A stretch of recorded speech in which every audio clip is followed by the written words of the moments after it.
गरुड़ पुराण का पाठ आम तौर पर घर पर किसी परिजन की मृत्यु के पश्चात पूरे 13 दिनों तक सुनने का विधान है। मान्यता है कि इस दौरान गरुड़ पुराण का पाठ मृतक भी सुनते हैं, क्योंकि उनकी आत्मा 13 दिनों तक घर पर ही रहती है। ऐसे में उनकी आत्मा को सांसारिक मोह का त्याग कर मोक्ष प्राप्त करने में आसानी होती है।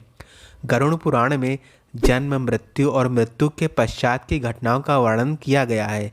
इसीलिए लोगों के मन में यह सवाल आता है कि क्या गरुड़ पुराण केवल किसी की मृत्यु के बाद और सूतक वाले घरों में ही सुने जाते हैं, या फिर गरुड़ पुराण को सामान्य दिनों में भी पढ़ा जा सकता है।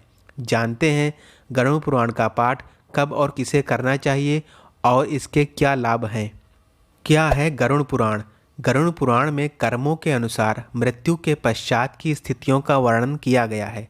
इसके इष्ट देव भगवान विष्णु हैं। गरुड़ पुराण में भगवान विष्णु अपने वाहन गरुड़ से बात करते हैं।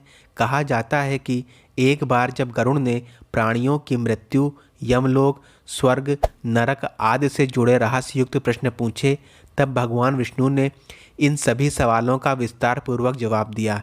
इन्हीं प्रश्नों के उत्तर के आधार पर गरुड़ पुराण तैयार हुआ है।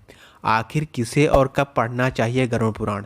हिंदू धर्म में घर पर किसी परिजन की मृत्यु के पश्चात गरुड़ पुराण का पाठ कराया जाता है।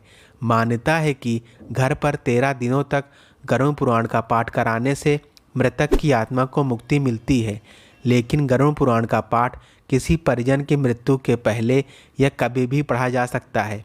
जो व्यक्ति इसे पढ़ने की इच्छा रखता है वह इसे पढ़ सकता है। पवित्रता और शुद्ध मन के साथ गरुड़ पुराण का पाठ किया जा सकता है।